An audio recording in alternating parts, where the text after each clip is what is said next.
नमस्ते, मैं हूँ डॉक्टर रोशनी टाक। वेलकम करती हूँ मेरे चैनल में एक बार फिर से पूरे दिल से। कैसे हैं आप सब लोग? उम्मीद करती हूँ भगवान आपको सदा खुश रखे, आपके परिवार को हमेशा सुखी, समृद्ध और खुशियों से भरपूर रखे। आप सभी को, आपके पूरे परिवार को मेरा प्रणाम, मेरा नमस्ते। यही दुआ आप मेरे लिए और मेरे परिवार के लिए भी हमेशा कीजिए। आज का वीडियो एक खास दिन के बारे में, जो कि है 30 मई। 30 मई को बहुत सारे खास अवसर पड़ रहे हैं। कौन कौन से अवसर हैं वो? पहला, सोमावती अमावस्या। दूसरा, वट सावित्री का व्रत। सावित्री की कथा हम सब ने सुनी है। अजमेर के अंदर पुष्कर एक जगह है, पुष्कर में सावित्री जी का मंदिर भी बना हुआ है।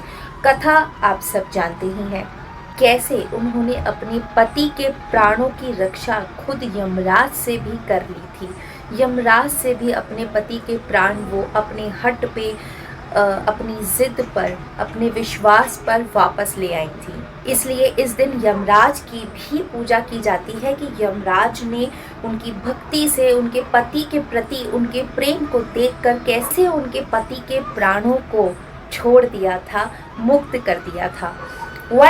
इस दिन शनि जयंती भी है। जी हाँ, साल 2022 के राजा शनि देव का जन्म दिवस। इस दिन सर्व सिद्धि योग भी बन रहा है। तो 30 मई बहुत सारे तरीकों से खास है। यदि आप जहाँ रहते हैं उस जगह पे यदि वट सावित्री का व्रत किया जाता है तो भी, और अगर नहीं किया जाता है तो भी, आज इस वीडियो में बताए गए सारे उपाय आप कर सकते हैं। उन उपायों को करने से छोटे छोटे उपाय जो लगते हैं ना, बड़े बड़े पहाड़ों को खिसकाने की ताकत रखते हैं। क्यों? क्योंकि जब हम पूरे विश्वास के साथ अपने आप को, अपने प्रभु को सौंप देते हैं और छोटी छोटी चीज़ें करते हैं, जैसे आपका कोई छोटा बच्चा आपके पास में आता है, आपको पता होता है वो बहुत बड़ी चीज़ नहीं है, वो बहुत ऐसी कोई वाव चीज़ नहीं है, पर जब आपका बच्चा प्यार से आपके साथ ऐसी चीज़ें करता है, अपनी तुतलाहट वाली आवाज़ में आपसे बात करता है, अपनी दिनचर्या सुनाता है, तो आप एकदम मंत्रमुग्ध नहीं हो जाते अपने बच्चे को देख के? वैसे ही जब छोटी छोटी चीज़ें आप अपने भगवान को अर्पित करते हैं, अपने इष्ट देव को अर्पित करते हैं, तो भगवान के लिए हम सब बस वही छोटे नन्हे मुन्ने बालक हैं। तो जब हम पूरे मन से, विश्वास से अपने आप को सौंप कर उपाय करते हैं, तो इन छोटे छोटे उपायों से भगवान हमसे रीझ जाते हैं, अपने बच्चे से प्रसन्न हो जाते हैं और हमारी ज़िंदगी में पॉजिटिविटी एंटर कर जाती है और छोटी छोटी चीज़ों से बड़े बड़े चेंजेस हम देख सकते हैं। वट सावित्री का व्रत बिहार क्षेत्र में बहुत फेमस माना जाता है, लेकिन कुछ लोग अलग अलग जगह पे भी करते हैं। अगर आप व्रत नहीं भी करते तो इस दिन आपको वट वृक्ष की पूजा ज़रूर करनी चाहिए। ऐसा कहा जाता है कि वैसे भी वट वृक्ष में जो है लक्ष्मी जी वास करती हैं, लेकिन इस दिन ब्रह्मा, विष्णु, महेश तीनों उस वट वृक्ष में साक्षात होते हैं। तो वट वृक्ष को जल ज़रूर दीजिए, उसमें जो कच्चा सूत, जो मोली हम बोलते हैं, वो ज़रूर बांधिए। अपने पति की, अपने परिवार की सुख समृद्धि की कामना ज़रूर कीजिए। और जहाँ पे आप जल देते हैं उसकी मिट्टी, थोड़ी सी गीली मिट्टी आप अपने तिलक ज़रूर लगाइए। वृक्ष की परिक्रमा कीजिए। इस दिन आप अगर व्रत नहीं भी करती हैं तो पूरा 16 श्रृंगार करने की कोशिश कीजिए। बहुत अच्छे से रेडी होइए, मन में खुशी के साथ पूरा दिन व्यतीत कीजिए। अगर आपके हस्बैंड उस दिन घर पे हैं तो अपने हस्बैंड से मी टाइम निकालिए, अपने हस्बैंड के साथ इंटरेक्शन कीजिए, उनके काम के बारे में पूछिए, वो कैसा महसूस करे वो पूछिए। सिर्फ अपनी अपनी मत बताइए, उस दिन उनसे पूछने का काम कीजिए आप कैसे हैं भी। ऐसी चीज़ जो उनको सेंट्रलाइज रखे। उस दिन कोई घर में झगड़ा मत कीजिए।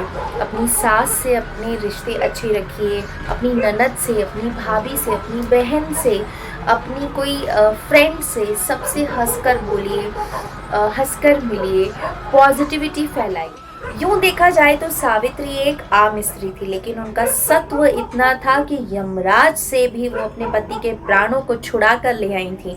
तो मन ही मन सावित्री जी को इमेजिन कीजिए, जैसा मैंने बोला पुष्कर में उनका मंदिर है। अगर आपको नेट पे कोई फोटोग्राफ मिल जाती है तो उसको देखकर मन ही मन उनसे प्रे कीजिए कि वो अपनी पॉजिटिविटी, अपना आशीर्वाद आपको दे, जिससे आप भी अपने पति के परिवार के लिए, अपने परिवार की खुशियों के लिए उतना सत्व अपने अंदर ला सके, यानी कि पॉजिटिविटी ला सके। हर डिफिकल्ट सिचुएशन को आप प्रेम पूर्वक जोड़कर आगे बढ़ा सके, उसको डील कर सके, अपने परिवार की सेवा कर सके, उसका ध्यान रख सके, अपने परिवार को बांध कर रख सके। ऐसे कोई भी बड़े दिन होते हैं जब हम व्रत करते हैं, चाहे हम व्रत करें या ना करें, लेकिन हमें कोशिश करनी चाहिए कि अपने पति को देखकर मांग भरें या पति से ही अपनी मांग भरवाएं। इनकेस अगर आपके हस्बैंड आपके साथ नहीं है तो आप उनकी कोई फोटोग्राफ सामने रख के मिरर में देख के खुद को और अपनी मांग खुद भर लें। में देखना चाहिए, क्योंकि जब हम मिरर में देखते हैं तो अपना ही अक्स देखते हैं। जब आप अपना मुस्कुराता हुआ अक्स देखेंगे, वो भी अपनी हस्बैंड की फोटो सामने लगा के, तो वो वाइब्रेशन आप मल्टीप्लाई कर दें। किसी भी स्पेशल दिन, बड़े दिन हमें अपने पितरों को भी ज़रूर याद करना चाहिए। तो यदि आपने अपने घर में अपने पितरों की फ़ोटो लगा रखी है तो ये मान लीजिए कि वो कहीं ना कहीं अपना आशीर्वाद आपको दे रहे हैं। तो उस दिन उन्हें भी फूल चढ़ाइए, सफ़ेद चंदन का टीका लगाइए और उन्हें प्रणाम करिए और उनसे ब्लेसिंग्स लीजिए। शादी में किसी भी तरीके का यदि तनाव है तो इस दिन आपको शिवलिंग के ऊपर 5 गोमती चक्र चढ़ाकर भगवान को प्रे करके अपनी प्रॉब्लम बताकर घर आ जाइए। अगर आप किसी स्पेशल प्रोजेक्ट पे काम कर रहे हैं लेकिन उस प्रोजेक्ट में कोई ना कोई प्रॉब्लम आ रही है, यदि आप किसी एग्ज़ाम की तैयारी कर रहे हैं और लास्ट मोमेंट पे सिर्फ 1 या 2 नंबर से आप रह जा रहे हैं, या फिर कोई आपका प्रमोशन होना है जो बहुत टाइम से पेंडिंग है, ऐसी कोई भी चीज़ हो तो उसका कोई भी एक लेटर लेके, अगर प्रोजेक्ट है तो प्रोजेक्ट रिपोर्ट लेके या लेटर लेके, इंक्रीमेंट लेटर, जो भी चीज़ आपकी फंस रही है काम से रिलेटेड, वो कागज़ का एक प्रिंट ले लीजिए।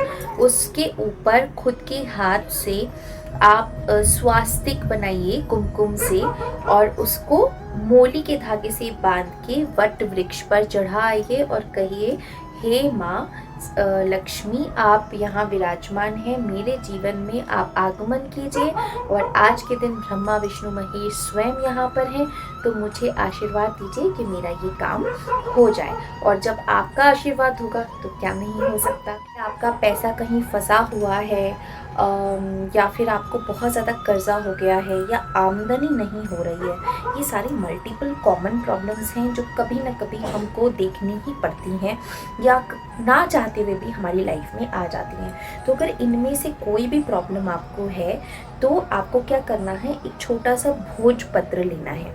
उस भोजपत्र में अनार की कलम से कुमकुम का या फिर चंदन में केसर मिला के आप एक इंक टाइप का क्रिएट कर लीजिए और उससे आपकी प्रॉब्लम को प्रेजेंट टेंस में लिखिए। जैसे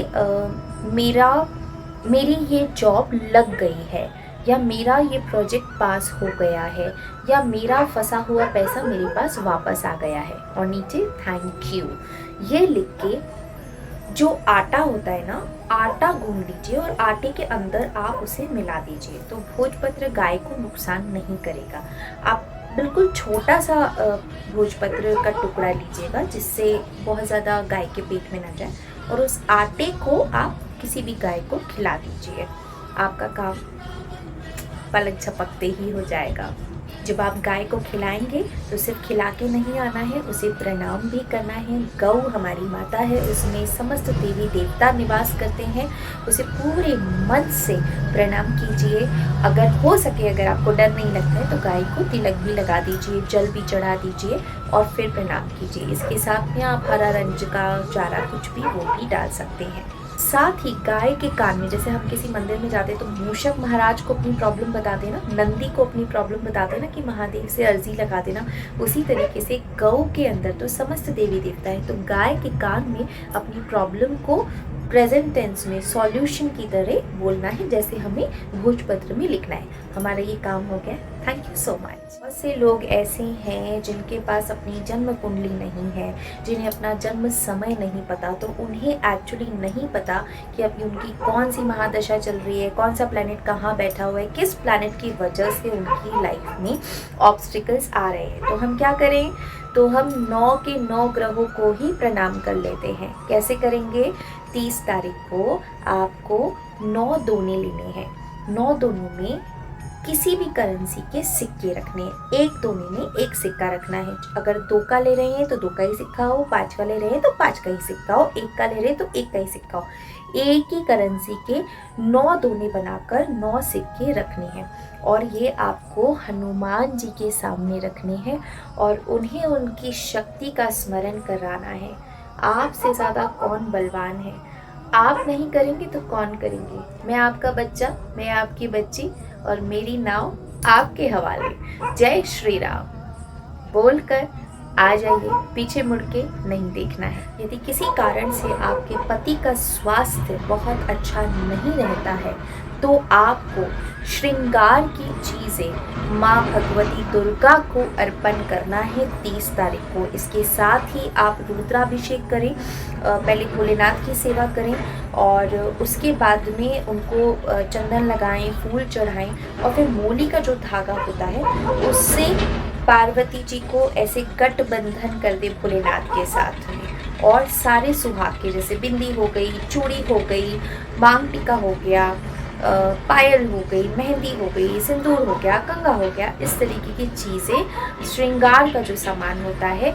देखिए, मैंने पहले भी बोला था करवा चौथ वाले टाइम वो पैकेट में मिलता ना 10-20 वाला, वो नहीं लेना है। जो आप खुद यूज़ कर सकते हो ऐसा ही, ज़रूरी नहीं आपको 16 श्रृंगार लेना है, आप 5 भी ले सकते हो, आप 3 भी ले सकते हो। कुछ नहीं तो आप 2 आइटम ले लो और माँ को चुनरी उड़ा दो, छोटी सी चुनरी उड़ा दो। जो छोटे से शिवालय में माँ होती है ना, बस उन्हीं को आप कर दो और उनको जो आप सिंदूर या टीका लगाएंगे ना, उसमें से छोटू सा लेके आप अपने टीका लगा के अपनी मांग भर लो और बस प्रे करो कि मेरे हस्बैंड की हेल्थ बिल्कुल अच्छी हो जाए, मैं सदा सुहागन रहूं। और आप देखो कि आपके हस्बैंड की हेल्थ में तुरंत इम्प्रूवमेंट होना शुरू हो जाएगा। करना बिल्कुल सच्चे मन से, और ये नहीं कि मैंने विश मांग ली और हस्बैंड से जाके झगड़ा भी कर लिया, ऐसा नहीं करना। इसके साथ ही काले तिल और कच्चा दूध आप भोलेनाथ को ज़रूर अर्पित करें। इस दिन बैंगन अर्पित करना भी बहुत अच्छा है, तो बैंगन भी आप महादेव को अर्पित करें। एक चीज़ और कर सकते हैं, छोटे छोटे वो जो 10-10 वाले 5-5 वाले चाय के पैकेट आते हैं ना, वो चाय के पैकेट खरीद लीजिए। अगर आप सक्षम हैं, अगर आपके पास पैसे हैं तो आप बड़े पैकेट भी खरीद सकते हैं, लेकिन अगर आप नहीं अफोर्ड कर सकते तो आप छोटे छोटे पैकेट 4, 5, 7 जितने भी आप कर सकते हैं, खुशी से, मन से उतने पैकेट आप या तो किसी ज़रूरतमंद को दे दीजिए या फिर ये जो चाय की थड़ियाँ होती है ना, आप इनमें दे आइए। आराम से वो ले भी लेगा। वो जिस चाय की पत्ती से दूसरों के लिए चाय बनाएगा तो मल्टीपल लोगों तक आपका चाय दान हो जाएगा। एक और चीज़, धार्मिक पुस्तकें हमें हमेशा हमेशा दान करनी चाहिए, करते रहना चाहिए, चाहे हमारा बर्थडे हो या कोई बड़ा दिन हो, तीज त्योहार हो, अमावस्या हो, पूर्णिमा हो। सोचने का नहीं, ज़रूरी नहीं है 10 ही करना है, 1 भी कर सकते हैं।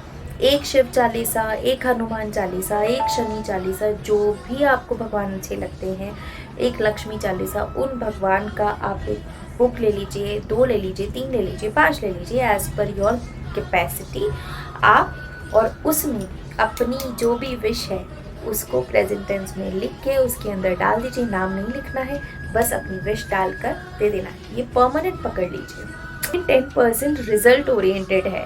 जब अमावस्या है तो पीपल को तो जल चढ़ाना ही है, पीपल की तो परिक्रमा करनी ही है, वहाँ तो दीपक प्रज्वलित करना ही है। इसमें कोई बड़ी बात नहीं है, कोई नई बात नहीं है। सो ये सारे छोटे छोटे उपाय करके आप अपने जीवन को सुंदर, बेहतर और एक दिशा दे सकते हैं, नई दिशा दे सकते हैं, जिससे आपके जीवन में सिर्फ और सिर्फ खुशी रहे, ब्लेसिंग्स हो। सो उम्मीद करती हूँ आज के ये उपाय आपको पसंद आए होंगे। अगर वीडियो अच्छा लगा है तो लाइक कीजिए। अगर लगता है किसी और के भी काम आ सकता है तो अपने सोशल मीडिया प्लेटफॉर्म पर या अपने दोस्तों के साथ शेयर कीजिए। और अगर अभी तक आपने मेरा चैनल सब्सक्राइब नहीं किया है तो किस बात का इंतज़ार है, अभी सब्सक्राइब कीजिए। नीचे जो बेल आइकन है उसे ज़रूर प्रेस कीजिएगा। मैं हूँ आपकी डॉक्टर रोशनी टाक। जल्द मिलूंगी आपसे एक और अमेजिंग सी एस्ट्रो टिप वीडियो के साथ। तब तक के लिए मुझे दीजिए इजाज़त। खुश रहिए, मुस्कुराते रहिए, मुस्कुराहटें बांटते रहिए, क्योंकि ये ज़िंदगी देने का नाम है। सोचने का नहीं, बस देते रहने का। कुछ नहीं है तो ये स्माइल कब काम आएगी। कमेंट में हर हर महादेव ज़रूर लिख के जाइए। जय श्री कृष्णा, राधे राधे, हर हर महादेव, नमस्ते।